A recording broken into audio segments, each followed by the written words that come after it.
우리의 믿음은 하나님의 은혜로부터 시작이 되었습니다. 우리 에베소서 2장 8절 말씀에 너희는 그 은혜에 의하여 믿음으로 말미암아 구원을 받았으니 이것이 너희에게서 나는 것이 아니요 하나님의 선물이라 말씀을 하고 있죠. 믿음은 은혜로 위로부터 온 것입니다.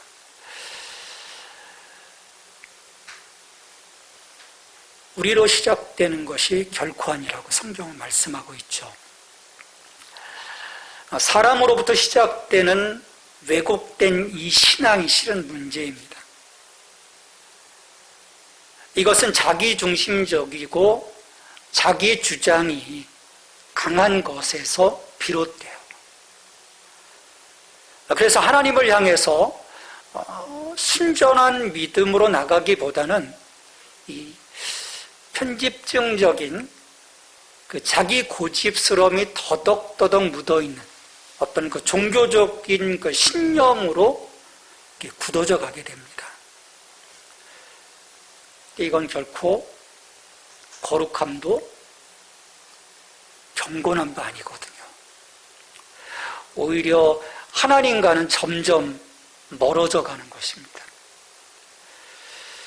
예수님은 이 당시 유대의 종교 지도자들에게서 이런 그 가증스러운 모습을 보신 거예요. 이 사람들은 생각하기를 자신들이 율법의 수호자라는 그 신념 가운데 자신들만이 하나님의 가장 의로운 하나님의 백성이라고 믿었습니다. 자기들이 율법교사로서 그 약한 자들을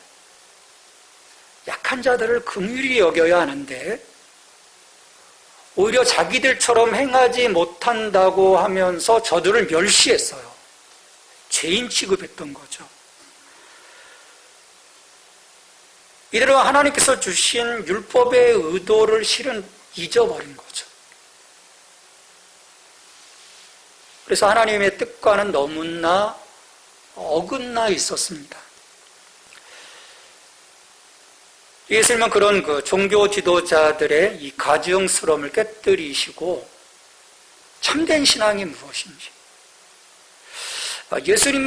예수님의 그 제자로서 가져야 할 의가 어떤 것인지 그걸 보여주고자 하시는 겁니다. 그래서 예수님께서 우리 지난주 나눴던 그 말씀 5장 20절 말씀에서 너희 의가 서기관과 바리새인보다 더 낫지 못하면 결코 천국에 들어가지 못하리라 하셨던 것도 그런 맥락에서 말씀하신 거예요. 그러니까 이들의 수준과 같은 어떤 그 종교적인 탐닉, 그러니까 하나님을 향한 어떤 그 갈망과 그리스도 안에 서고자 하는 그 하나님 나라에서의 참 하나님 백성다운 그 삶에 대한 그 소망이 아닌 자신의 어떤 그 종교적인 탐닉으로서는 오늘 우리가 하나님 나라를 유업으로 받을 수가 없는 거예요. 우리 안에 이 어려움이 있죠. 그래서 주님이 그걸 깨뜨리고 계시는 거예요. 보도록 하는 거예요. 너의 길이, 너의 그 의가 온전한 가운데 지금 서 있는가? 그렇다면 이 바리새인의 의보다 더 나아야 할 이 그리스도인의 의란 여러분 어떤 거라고 생각하십니까? 이들이 행하는 열심보다 더 열심을 갖고 율법을 지켜내는 걸까요? 저들이 기도하던 횟수보다 더 많은 기도, 더 많은 금식을 해야 하는 겁니까? 이건 단지 자기 만족과 위선으로 점철되는 허무한 길일 뿐이에요. 이 종교개혁 전에 실은 루터가 이런 경험을 했었거든요. 허무한 거예요. 결국 그래서 보게 되는 거죠. 자기 의가 아닌 그리스도의 의. 우리가 그걸 보지 못하면 우리는 오늘도 자신의 어떤 종교적인 그 탐닉 속에, 자기 만족 속에 실은 빠져 있는 거예요. 근데 많은 사람이 어리석게도 자꾸 이 길을 가려고 합니다. 근데 이것으로는 갈 수 없는 것이 실은 구원의 길이거든요. 그러니까 우리가 애를 쓰면 애를 쓸수록 점점 멀어져 간다는 것을 우리가 모르고 있는 거예요. 그런 우리를 바라보시는 주님의 마음이 실은 답답한 거죠. 우리는 이 길을 찾아갈 수 있어야 돼요. 그래서 우리가 이 산상수훈을 계속해서 좀 더 집중적으로 보고 있는 이유도 실은 거기에 있어요. 나의 생각을 깨뜨려 버리는 거죠. 새로운 이 창을 가질 때, 이 복음의 온전한 창을 가질 때, 그래서 복음으로 교회를 새롭게 하라고 하는 것도 뭐냐면 지금까지 우리가 갖고 있었던 어떤 그 선입견들, 잘못된 지식들을 좀 다 파괴하라는 거예요. 우리 온전히 그 복음이신 예수 그리스도를 통해서 다시 나를 바라보고 주변을 바라보기 시작하며 우리의 삶이 새로워질 수 있고요. 그런 나의 새로움을 통해서 우리가 세상 가운데 나갔을 때 세상을 이롭게 할 수 있는 하나님의 그 백성으로서의 회복이 이루어지는 것입니다. 그래서 우리가 이걸 찾아가야 돼요. 예수님이 이걸 가르치기 위해서 좀 구체적인 거죠. 그 마태복음 5장 21절로부터 48절까지 말씀에서 6가지의 구체적인 상황을 예로 드십니다. 분노, 간음, 이혼, 맹세, 보복, 원수, 사랑. 우리가 흔히 살면서 접하게 되는 이 상황에 대한 양자 대비를 통해 가지고 다시 말하면 행위만을 강조하는 십계명, 지금 그 종교 지도자들의 어떤 그 율법, 그 문자적인 그 율법주의와 주님은 보여지는 것이 전부가 아니라는 거죠. 우리 내면, 이 마음에서 우러나오는 그 선을 대비하심으로써 하나님 나라를 사는 우리들의 그 내면, 우리들의 성품, 우리들의 마음이 어떠해야 하는지를 가르치고 계시는 거예요. 이런 이유 때문에 이 산상수훈의 첫머리에서 팔복을 말씀하신 거예요. 팔복은 우리 내면, 우리 마음과 직결되고 있거든요. 자, 오늘 말씀한 십계명의 제6계명인 살인하지 말라와 관련되어 있습니다. 자, 하나님께서 이 계명을 주신 목적은요, 단순히 사람 죽이는 일을 멈추느라는 행위에 국한된 것이 아니에요. 우리가 평생을 살아가면서 살인을 한 번이라도 하겠습니까? 안 하거든요. 누가 하겠어요?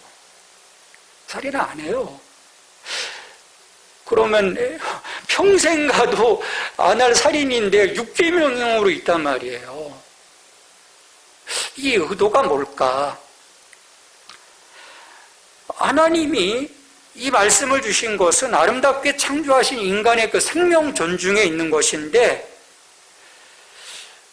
그리고 어떤 그 생명을 해하는 것이 아니라 그 생명 자체를 상하게 하는 것, 그것이 살인이라고 보시는 거예요. 그러나 서기관들과 바리새인들은 제6계명을 단지 살인이라고 하는 행위에만 지금 적용시키고 있는 거죠. 살인하지 않는다면 이 계명을 지켰다고 믿은 거예요. 나 살인하지 않았어. 나 6계명 잘 지켰어. 여기 어떤 모습이 있냐면 그들이 어떻게 사람들을 어떻게 대하고 말하는지에 대한 것과 그로 인해서 상대방이 겪어야 할 다른 그 많은 어떤 그 상처, 그 자괴감, 그 모든 것들은 전혀 다 무시해버리는 거예요. 깡그리 무시해버리는 거예요. 나 저 사람 안 죽였어. 괜찮아. 그 외에 뭐든 어떤 상황들은 괜찮아라고 생각할 수 있거든요. 무시한 거죠. 하지만 예수님은요, 그들의 견해와 완전히 다르셨어요. 살인의 범주는 단지 물리적인 생명 탈취에 국한되는 것이 아니라는 거예요. 그래서 말씀하시죠. 21절, 22절에서 내가 옛사람에게 말한 바 살인하지 말라.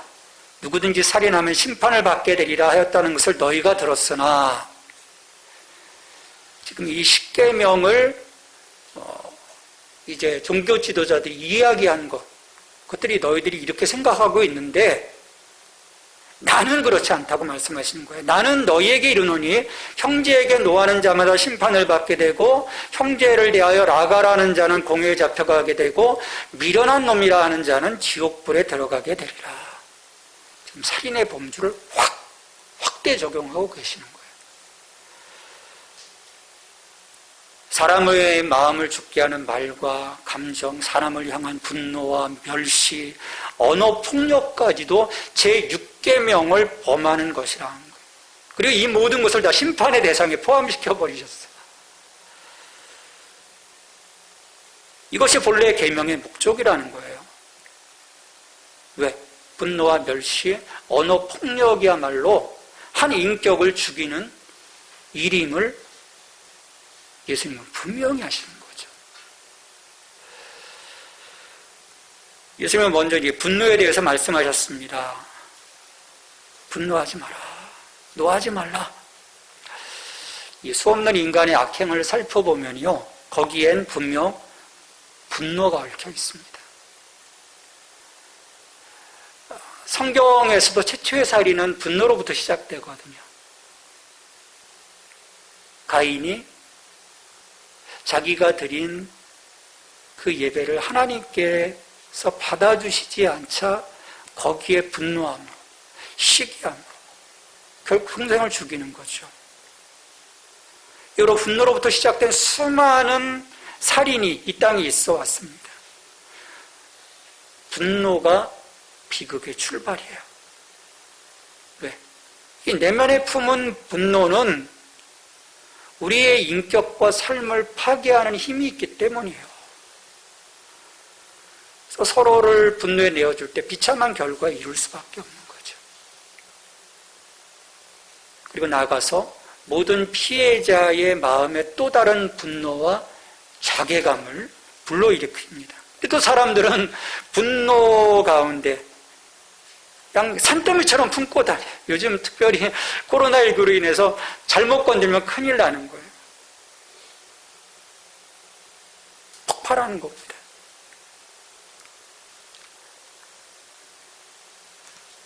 자신을 분노케 한 대상뿐만 아니라 옆에 있는 애꿎은 다른 사람에게까지도 직간접적으로 해를 입히고 나아가 자신에게도 치명적인 내상을 입히는데 우리는 계속 분노에 사로잡혀 있는 거죠.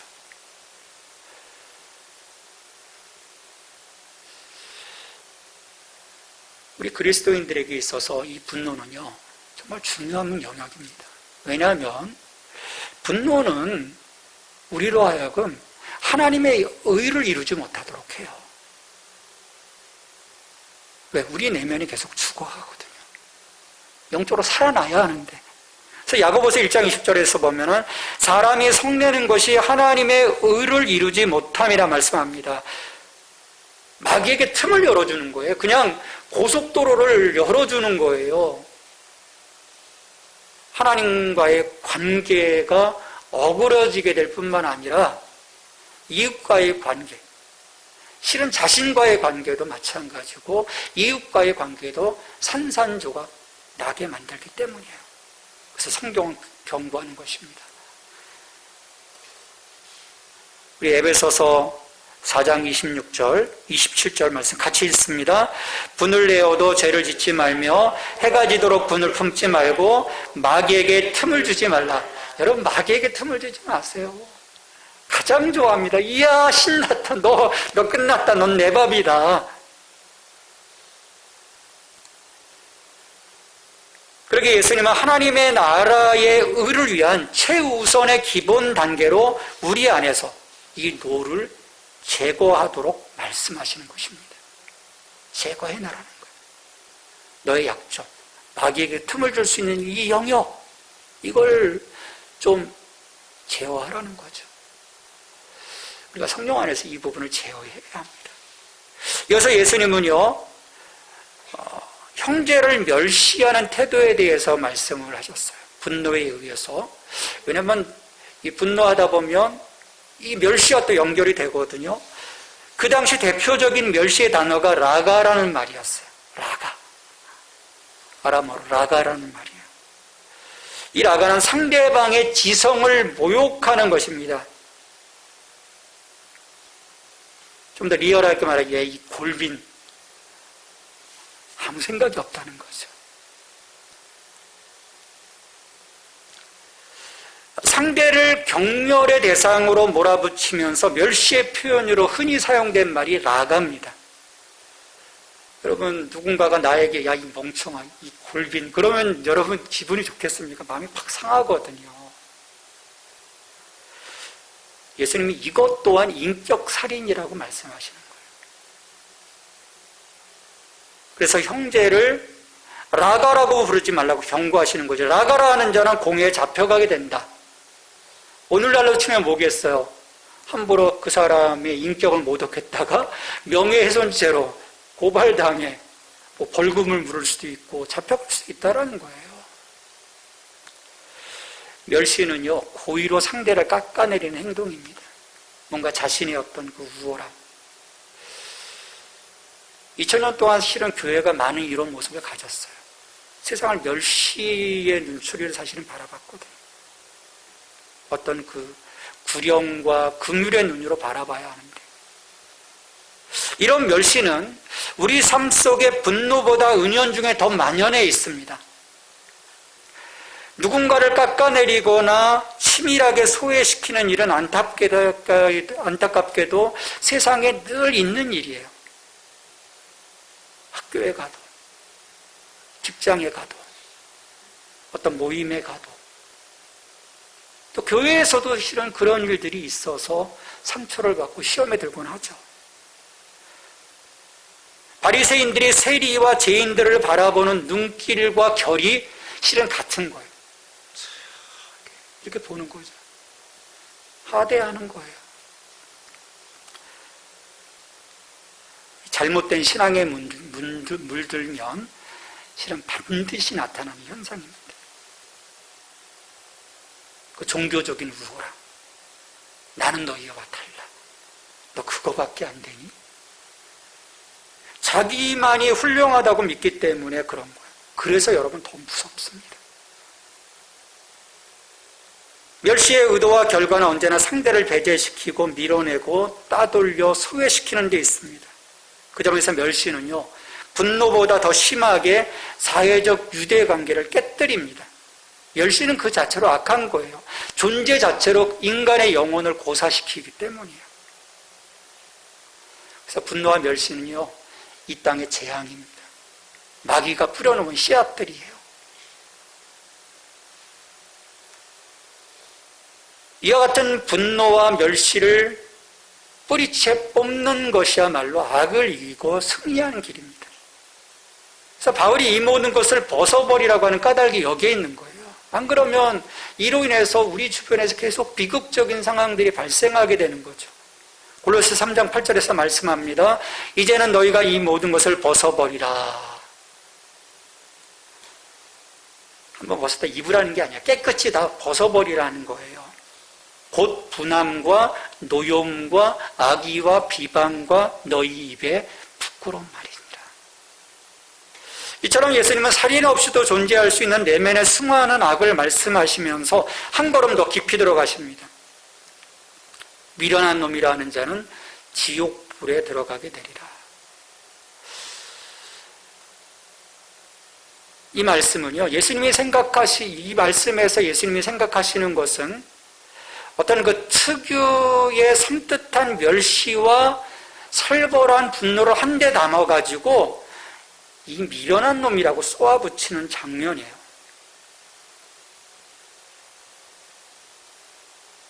성경에서 이 미련한 자, 우리는 그냥 단순히 미련하구나, 쟤 좀 약간 굼뜨네, 그런 의미가 아니라 어떤 그 어리석은 고집, 그리고 하나님을 대적하는 태도, 그리고 지각 있는 사람들이 지향하는 모든 것에 역행하는 자세를 총칭하여 이루는 말입니다. 이건 분노나 멸시 자체보다 피해가 훨씬 크다라고 주님이 보시는 거예요. 왜냐하면 결국 그 사람을 야, 이 지옥에나 떨어질 놈이라고 이야기하는 것과 똑같은 거라는 거예요.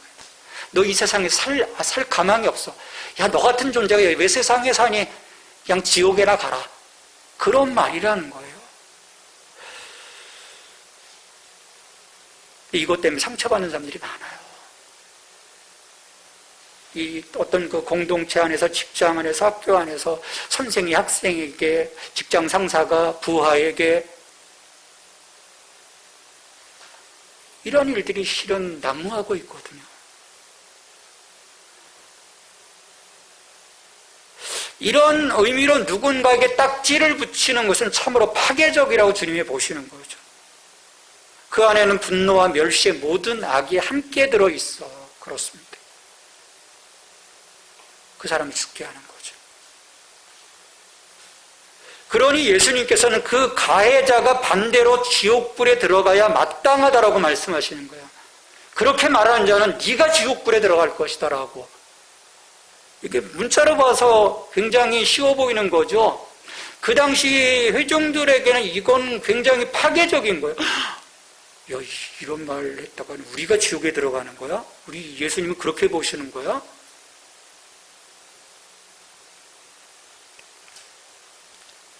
남들을 이런 태도로 대하는 사람이야말로 이 분노와 멸시와 이 언어 폭력으로 대하는 사람이야말로 하나님의 나라에 대한 어떤 의와 자세로 살아가는 것이 아니라는 거예요. 아무리 신앙생활하고 있어도 그것은 온전한 신앙이 아니라는 거죠. 우리는 보여지는 것만 잘 지키고 있다고 하면 그 내면에서 벌어지고 있는 나의 어떤 감정과 나의 언어를 통해서 타자에게 행하고 있는 그 수많은 상처들은 그냥 싹 숨길 수 있다고 생각하는 거죠. 그냥 아무것도 아니라고 생각하는 거예요. 주님은 이 보여지는 이 수면 위의 것이 아니라 수면 밑에서 이루어지고 있는 나의 삶의, 나의 내면의 이것들을 끄집어내면서 이 수면의 것은 이것이 뒷받침되지 않는다면 이건 가짜야라고 말씀하시는 거예요. 가증스럽다고 보시는 거죠.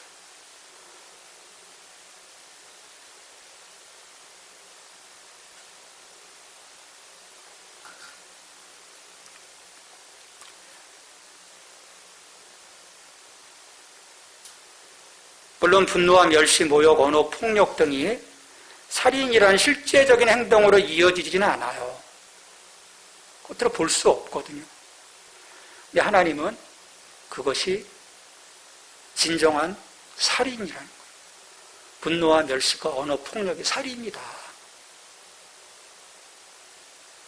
성경도 분명히 말씀하죠. 요한일서 3장 15절에서 그 형제를 미워하는 마다 살인하는 자니. 나를 비롯해서 우리들은 다 살인자입니다. 한번 고백해볼까요? 나는 살인자입니다. 미움이 있거든요. 쟤 왜 저래? 미워할 수 있거든요. 근데 성경은 살인하는 자라고, 하나님은 살인하는 자라고 말씀하시는 거예요.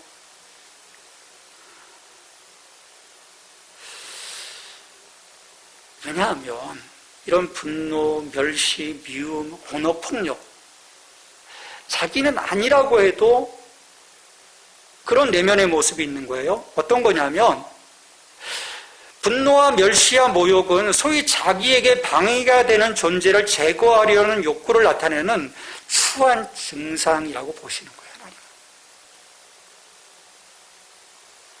그래서 분노하고 멸시하고 모욕을 들 때 감히 입 밖에 내어 말할 수 없는 아유, 없어졌으면 좋겠다. 아유, 저런 인간 내 옆에서 없어졌으면 좋겠다. 라는 그 바람을 품고 있는 것이라고 주님은 보시는 거죠. 나는 아니라고 해도 나의 그 자의식 속에 아유, 저 인간 진짜 죽었으면 좋겠네. 아유, 꼴 보기 싫어. 그것이 이 분노와 멸시와 언어 폭력 속에 묻어 있다라고 주님은 보시는 거예요. 우리는 거기까지 아니에요라고 해도 주님은 그걸 부정하지 말라 하시는 거예요. 왜? 그거 자체가 그런 거라는 거예요.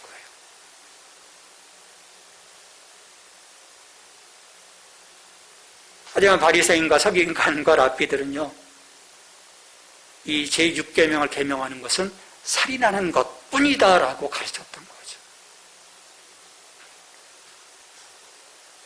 누군가는 이와 같은 그 예수님의 말씀이 너무 지나친 것이 아니냐라고 생각하기 쉽습니다. 좀 너무 가신 거 아니에요? 너무 가신 거 아니에요?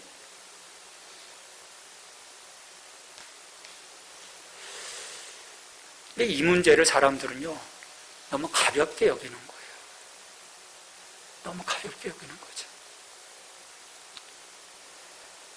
하지만 예수님은 이 금기시하는 이 세 가지 것을 통해서 강조하시고자 하시는 것이 그 인간의 소중함과 인격의 가치를 드러내는 그 의도로 갖고 말씀하시는 거예요.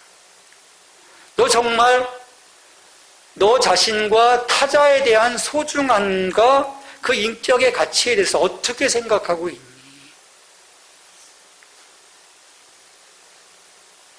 우리 자신을 생각해 볼 수 있어야 되거든. 우리는 하나님의 성전입니다. 너 하나님의 성전으로서 분노하고 멸시하고 언어폭력의 그 삶이 반복되는 것, 그것이 타당하다고 생각하니 그것과 함께 타자를 향해서 넌 정말 저 천하보다 한 영혼을 소중하게 여기시는 그 하나님 아버지의 마음을 너는 알고 있니? 그걸 지금 이야기하고 계시는 거예요. 인간의 소중함을 분명 살인을 범하지 않는 것만으로 제대로 실현될 수 없습니다. 더 디테일한 거예요. 우리의 감정, 언어까지 절제되고 우리의 성품이 하나님 나라 백성으로서의 모습을 갖춰가기 시작할 때 상대에 대한 소중함을 알게 되기 때문이고요. 내 행동이 그 소중함을 일궈 갈 수 있게 되는 거예요. 우리의 참모습, 우리를 향한 하나님의 사랑, 그분의 삶과 조화를 이루게 될 그 사랑 속으로 우리를 깊이 이끌고 가셔서 그 삶을 살아낼 때 우리의 행동, 우리의 내면이 변화될 수 있다라고 보시는 거예요. 왜냐하면 율법 조항 하나 지키는 것만으로 우리의 의를 이뤄낼 수 없거든요. 그건 성경이 분명하게 말씀하고 있어요. 갈라디아서 3장 21절에 보면은 만일 능히 살게 하는 율법을 주셨더라면 의가 반드시 율법으로 말미암았으리라. 그럴 수 없다라고 말씀하시는 거예요. 우리의 의는 능하신 그리스도를 통한 은혜의 관계 안에서 이루어질 수 있는 것이지 이 율법 조항 지키는 것만으로 왜? 그 율법 조항이 품고 있는 그 문자 외에 수많은 그 의미들이 담겨져 있는 것이죠. 그것들을 우리가 풀어내기 위해서는 우리가 성령 안에서 그리스도와 연합된 그 모습 속에서 그분의 마음, 그분의 능력, 그분의 지혜를 통해서 내 삶이 조금씩 변해갈 때 그것들을 내가 담재낼 수 있는 것이지 저거는 할 수 있어. 제1계명 할 수 있어. 2계명 할 수 있어. 6계명 할 수 있어. 그것으로 풀어낼 수 있는 것이 결코 아니라는 것을 말씀하고 있는 거죠. 근데 이것을 우리가 깨닫지 못하면 우리는 그 율법의 조문 속에 갇혀서 살아가게 되는 거예요. 율법적이 되는 거죠. 그리고 나는 거룩해라고 착각하게 되는 거예요.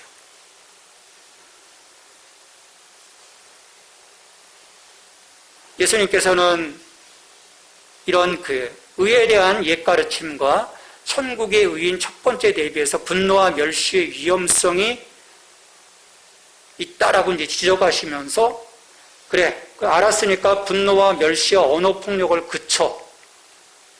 여기서 멈추지 않으세요. 설령 그런 것들이 내 안에 있어서 다른 누군가의 소원함 혹은 다른 사람들에게 피해를 준 그 어떤 그 상황들을 무시하지 말라라는 거예요. 우리가 갖고 있는 잘못된 어떤 용서와 회개의 문제가 뭐냐면 내가 하나님과의 문제 안에서 해결되면 다 끝났다고 보는 거예요.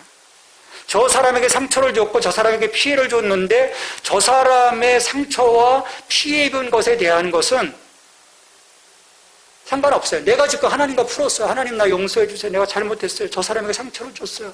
저 사람의 돈을 떼어먹었어요. 하나님 너무너무 잘못했어요. 용서해 주세요. 아멘. 끝. 아, 나 용서받았어. 저 사람 지금 있는 어떤 그 상황들은 나랑 상관없어 라고 살아갈 때가 참 많은 거예요. 여러분, 이게 직접 용서받고 회개하는 관계일까요? 아닌 거예요. 이웃과의 문제가 남아있잖아요. 주님이 지금 이걸 말씀하시는 거예요. 부정적이고 소극적인 행동에서 긍정적이고 적극적인 그리스도인의 모습, 타자를 향한 그 모습을 지금 요청하시는 거죠. 그게 23절에서 26절까지 이어지는 말씀이에요. 자, 23절에서 말씀합니다. 그러므로 예물을 제단에 드리려다가 거기서 내 형제에게 원망들을 말하는 일이 있는 것이 생각나거든 이라고 말씀하십니다. 자, 만일 분노와 멸시, 모욕이 너무나 심각하고 위험하다면 이미 그로 인해서 발생한 문제들을 내버려 두지 말고 가능한 빨리 조처를 취하도록 지금 말씀하시는 거예요. 화해, 용서를 구함, 그걸 통해서 샬롬의 관계가 다시 회복된 이 상태로 나와 하나님과의 그 샬롬 가운데로 네가 들어가라고 말씀하시는 거죠. 그것 없이는 하나님과의 샬롬은 가짜라는 거예요.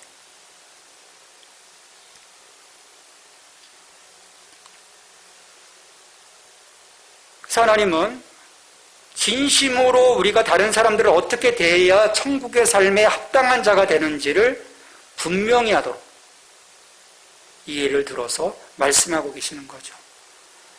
첫 번째 신뢰는 두 가지 예를 드시는데 23절과 24절에서는 하나님께 예배를 드리는 성전에서의 상황이에요.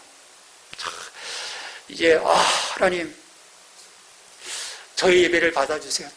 예배하려고 하는데 내 마음속에 갑자기 형제가 우리에 대해서 불만을 품고 있는 것이 기억나는 거예요. 내가 저 친구에게 잘못했는데 저 친구가 얼마나 상했을까. 그러면 지금 설령 예배가 시작되었더라도 즉시 그 자리를 떠나 형제와의 문제를 해결하라고 하는 거예요. 다 드리고 내가 좀 거룩해져서 나가서 저 형제와 해결하겠다는 게 아니라 그걸 먼저 해결하고 와야 그 다음에 와서 하나님께 예배 드릴 때 하나님이 그 예배를 거룩하게 받아주신다라고 말씀하십니다. 우리는 자꾸 이걸 먼저 생각하잖아요. 하나님과 나 사이. 아니라는 거예요. 하나님 사랑과 이웃 사랑은 항상 같이 갑니다. 그 밸런스가 맞는 거예요. 자, 두 번째는 25절과 26절이에요. 나를 고발하는 자가 있는 거예요. 예를 들어서 내가 돈을 떼어먹은 거예요. 고발하는 거예요. 자, 그 사람과 같은 길에 서 있어요. 지금 이제 어떤 모습에 보면은 법정으로 가고 있는, 너 일로 와, 가자. 그럴 때 빨리 그와 타협하라고 이야기하는 거죠. 타협하라는 게 뭐겠어요? 내 사정을 봐주시고 내가 할 수 있는 지금의 상황에서 내가 할 수 있는 것은 이것입니다. 이것 가지고 나를 좀 어떻게 해주실 수 없겠어요? 그 송사를 사화하라는 거예요. 해결하라는 거예요. 그렇지 않으면 지금 재판관 앞에 가서 고발할 것이고 저 재판관은 선고해서 너를 감옥에 가둘 거야. 그러기 전에 송사를 화해하는 것이 훨씬 더 현명한 일이라고 말씀하고 있는 거죠. 믿는 사람들에게 피해를 입은 경우도 사실 많거든요. 저희 집안에도 그런 일이 있어요. 우리도 종종 살아가면서 그런 피해를 입힐 수 있어요. 근데 나는 자꾸 하나님한테만 회개를 하고 용서하고 끝나요. 여기 문제는 그냥 질질 끌고 가요. 그렇게 하지 말라는 거예요. 여기에서도 용서를 구하고 할 수 있는, 내가 할 수 있는 그것들을 찾아가라고 말씀하는 거예요.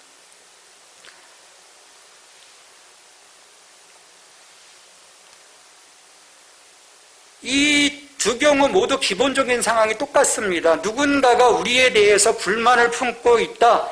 그렇다면 따라서 즉각적이고 긴급한 행동을 할 필요가 있다라고 예수님은 말씀하시는 겁니다. 즉시 행동하라는 거예요. 즉시 행동. 미루지 말라. 예, 즉시 행동하라는 이 그리스도의 명령에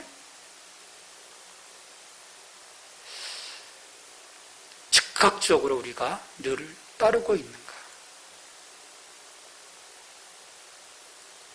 우리 주님은 우리의 그 문제 앞에서의 그 기민함, 신속함, 그 상처, 그 억울함, 그 모든 것들을 속히 풀어 화해하고 샬롬의 관계로 서서 하나님 앞에 살아가기를 지금 요청하고 계시는 거예요. 우리는 이런 악에 대해서 실은 민감해야 합니다. 살인이 끔찍한 범죄라고 한다면 악의적인 분노와 모욕, 언어 폭력, 다른 사람들에게 해를 입히는 이 모든 것들이 다 끔찍한 일이라는 거예요.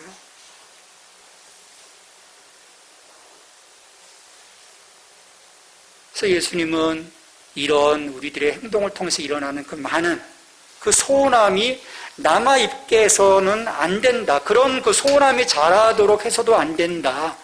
즉시 바로잡고. 그게 서기관과 바리새인보다 더 나은 의의 모습이라는 거예요. 그걸 한마디로 말하면 이웃과의 관계 안에서의 그 모든 그 문제를 품고 살지 말라는 거예요.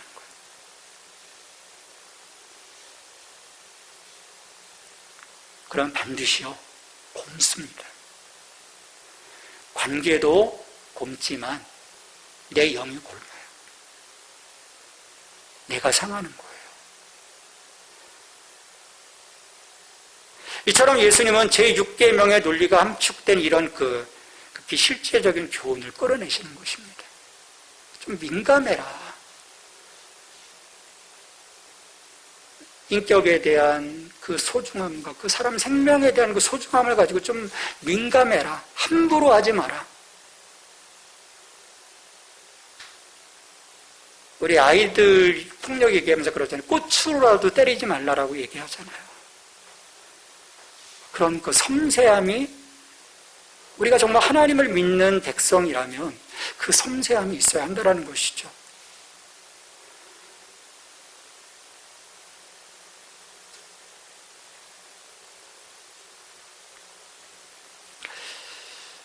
우리가 그런 것들을 좀 놓쳐버리고 예수님이 말씀하신 이 중요한 핵심을 놓치고 살아간다면 그냥 단순히 율법의 조항을 잘 지켰다는 것만으로 자신을 의로운 자로 여겼던 이 서기관 바리새인들처럼 그냥 여전히 열심히 교회에 나오고 봉사하고 살아가는 거예요. 근데 그 뒤에서는 보면 여전히 자기는 이웃을 상하게 하고 심령을 죽이게 하는 거죠. 왜? 이 문제가 해결이 안 됐으니까. 계속 나는 독을 뿌리고 있는 거예요. 산상수훈에서 예수님은 다른 어떤 문제보다도 분노와 멸시, 저기의 문제를 길게 다루셨어요. 왜? 근본적인 문제이기 때문입니다. 우리 삶에서 이 멸시와 분노가 사라진다면 그것만으로도 실제 발생하는 잘못된 많은 행동들이 일어나지 않을 거예요. 무엇보다도 우리 마음이 누군가에 대한 분노로 가득 차 있는데 어떻게 우리가 하나님께 예배를 드리겠어요? 하나님께서 우리 예배를 기뻐하시겠습니까? 하나님이 받으시는 예배는 관계 회복을 포함하고 있는 거예요. 나와의 관계, 이웃과의 관계. 그 점에서 그리스도의 제자들은 하나님 향한 온전한 모습과 함께 매일 다른 이들과 건강한 관계를 유지해야 하는 긴박함이 있어야 합니다. 섬세함이 있어야 하는 거죠. 그것은 하나님의 형상으로 창조된 인간의 존엄을 훼손하는 그 어떤 것도 우리가 행하지 않아야 하기 때문입니다. 분노, 멸시, 적대감, 언어 폭력이 아니라 어떤 상황에서도 인내와 사랑으로 그리스도 안에 서 있는 그 모습. 그걸 오늘 예수님은 요청하시는 거예요. 이것이 바로 진정한 하나님 사랑이고 이웃 사랑입니다. 여기서 비로소 우리의 예배는 의미를 찾아갈 수 있어요. 하나님과 우리 사이에 장애물이 존재하지 않기 때문입니다. 그래야 예배의 자리에 거룩한 광의로 충만하게 될 거예요. 저는 이것이 진정 그리스도의 의로 충만한 삶이라고 믿어요. 이것이 부정되는 자리는요, 참 예배의 자리가 아닙니다. 하나님으로부터 점점 멀어져 갈 뿐입니다. 오늘 우리는 주님의 말씀에 그래서 귀를 기울여야 합니다. 너희 의가 서기관과 바리새인보다 더 낫지 못하면 결코 천국에 들어가지 못하리라. 우리 함께 기도하겠습니다. 기도할 때 주님, 우리 안에 분노와 멸시와 적의와 다른 사람들을 힘들게 하고 상처 주고 결국 그 사람으로 죽게 하는 그런 행동들을 이제 멈추게 하시고 하나님의 나라의 백성다움을 회복할 수 있는, 그래서 진정 하나님 사랑과 이웃 사랑이 함께 어우러지는 그 가운데 진정한 하나님 앞에 예배를 드릴 수 있는 예배자들이 될 수 있도록 도와주시옵소서. 우리 같이 기도하겠습니다. 하나님,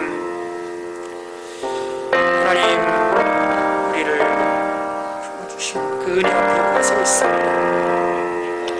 주님, 그 은혜에 살아가고 분노와 멸시에 대상입니다. 그 사랑을 우리를 감싸주셨습니다. 주님, 우리에게도 긍휼의 마음을 주시어서 우리의 지체들, 다른 이웃들을 바라보고 긍휼의 눈으로, 사랑의 눈으로 바라볼 수 있고, 그래서 그들을 품을 수 있고 함께 갈 수 있는 저희들이 될 수 있도록 하나님 도와주시옵소서.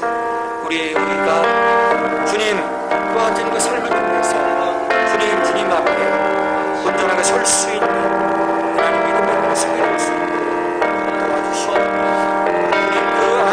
드려지는 그 예배가 하나님께 온전히 음양되어지는 거룩한 예배가 될 수 있도록 하나님 지켜주시옵소서.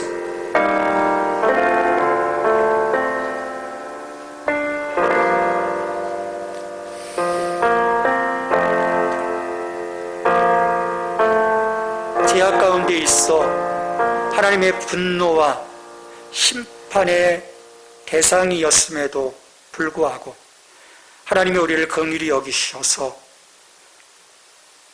나를 내어주시기까지 사랑하여 주셨으며 우리가 여기에 서 있습니다. 주님이 말씀하신 것처럼 우리 또한 긍휼의 눈으로 우리 주변을 바라볼 수 있도록 도와주시옵소서. 다른 사람을 용서할 수 있게 하시고 사랑할 수 있게 하시고 품을 수 있게 하시고 또 나의 약함을 통해서 다른 사람들에게 상처를 주었을 때 주님 속히 용서를 구하고 그 관계가 회복되기를 힘쓰는 그 마음, 그 열정을 우리에게 회복하여 주시어서 하나님 앞에 우리가 예배할 때 그 어떤 장애물도 없이 하나님 앞에 온전히 서 하나님 기뻐하시는 예배자가 될 수 있도록 저희들의 삶을 새롭게 해주시옵소서. 우리가 복음으로 우리 자신이 새로워지기를 원합니다. 예수 그리스도 안에서 더욱더 새로워져 하나님 나라를 살아가며 하나님의 영광을 향한 참된 그리스도인이 되기를 올 한 해 소망합니다. 주님, 그 삶이 생각 속에서만 머무는 것이 아니라 우리의 삶 속에서 주님 구체화되게 하시고 열매 맺어 하나님 기뻐하시는 한 해가 될 수 있도록 축복해 주시옵소서. 예수님의 이름으로 기도합니다. 아멘.